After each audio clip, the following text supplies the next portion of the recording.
இவ்வளோ நடந்ததுக்கு அப்புறம் இனிமே இந்த தீபன் பொறுமையாக இருக்கக்கூடாது. ஒன்று ஐஸ்வர்யாவை தன்னோட கையோட கூட்டிகிட்டு போயிடணும். அப்படி இல்லை அப்படின்னு சொன்னால் விஜய் மல்லி 2 பேருக்குமே இந்த கேஸில் சம்மந்தம் இல்லை அப்படின்னு சொல்லி கூடிய சீக்கிரம் இந்த கேஸுக்கு ஒரு முற்றுப்புள்ளி வைக்கணும் அப்படின்னு சொல்லி நீங்கள் நினச்சிங்கன்னா இந்த வீடியோவுக்கு லைக் பண்ணி உங்களோட கருத்துக்களை தெரியப்படுத்துங்க. இப்போ ஐஸ்வர்யா டிப்ரெஷனில் இருக்கிறாங்க. அவங்க உடம்பு சரியில்லாமல் போனதுக்கு என்ன காரணம் அப்படிங்கிற மாதிரி தான் இப்போ ஐஸ்வர்யா கிட்ட பேசுகிறாங்க. ஐஸ்வர்யாவை பொறுத்த வரைக்கும் மன அழுத்தத்தில் இருக்கிறாங்க அப்படிங்கிறது உண்மை அப்படின்னு தான் சொல்லணும். ஏன்னா யார்கிட்டையுமே சொல்லலை. அந்த குழந்தையால் வெளிப்படையாக எதுவுமே பேச முடியலை. தீபிகாவும் கேட்டு பார்த்தாங்க, அவங்க மாமாவும் கேட்டு பார்த்தாங்க.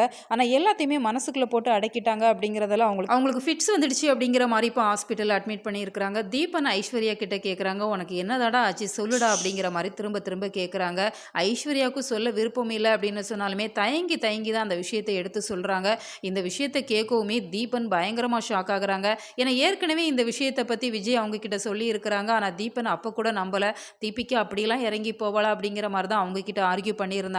இப்போ அந்த விஷயம் உண்மை அப்படின்னு சொல்லி தெரியவுமே இப்போ தீபன் இந்த விஷயத்தை அவங்களால தாங்கிக்கவே முடியலை. ஒரு குழந்தைக்கு இப்படி ஒரு அநீதி பண்ணுற அப்படின்னு சொன்னால் என் குழந்தைய நீ எப்படி நல்லா பார்த்துப்ப அப்படின்னு சொல்லி நிச்சயமாக தீபன் தீபிகா கிட்ட பயங்கரமாக சண்டை போட தான் செய்கிறாங்க. அதோட விடுறாங்களா, குழந்தைய இனிமேல் நான் பார்த்துப்பேன், நீ உன்னோட வேலையை மட்டும் பாரு அப்படிங்கிற மாதிரி தான் இப்போ குழந்தைய கூட்டிகிட்டு போகலாம் அப்படிங்கிற முடிவுக்கு வந்திருக்கிறாங்க. இருந்தாலுமே அங்கே அவங்க மாமாலாம் எடுத்து சொல்கிறாங்க, அதெல்லாம் சரி வராதுப்பா, நான் குழந்தைய நல்லா பார்த்துப்பேன் அப்படிங்கிற மாதிரி தீபன் கிட்ட சொல்கிறாங்க.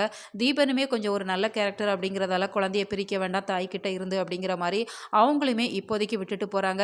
இப்போ விஜயுமே வந்துட்டாங்க. மல்லிக்கிட்ட அந்த காம்படிஷனுக்கு நீங்கள் போகலை அப்படிங்கிற மாதிரி தான் கேட்குறாங்க. இப்போ மல்லியுமே எதுவுமே சொல்லாமல் சைலண்ட்டாக இருக்கிறாங்க. இப்போ நாகும் நகையை திருப்பிட்டு வீட்டுக்கு வந்திருக்கிறாங்க. அந்த நகை வீட்டில் இருக்குது அப்படிங்கிறத இப்போ மயிலுமே பார்த்துக்கிறாங்க.